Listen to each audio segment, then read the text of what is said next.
جمهوری، این دولت قائم به اشخاص نیست، قائم به مردم است.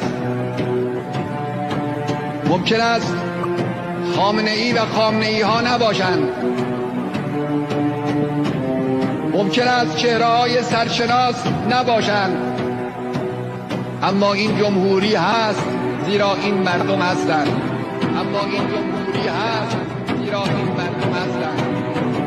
کدام نیرویی میتواند این مردم را از صحنه خارج کند؟ همه شایعه پراکنی ها، همه کارشکنی ها، همه ایجاد ناامنی ها، همه ادعاهای دروغ، ایجاد درگیری، ترور، برای این بود که شاید این ملت بترسد، شاید خسته بشود،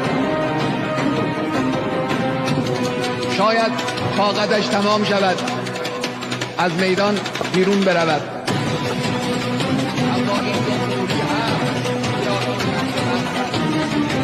از میدان بیرون رفتن مردم اینه که بگن به ما چه؟ از میدان بیرون رفتن مردم به اینه که اعتماد مردم به دولت و به کارگزاران دولتی کم بشود. دشمن خیلی سعی کرد این بی‌اعتمادی رو زود بیاره، اما شما ببینید چقدر موفق شده.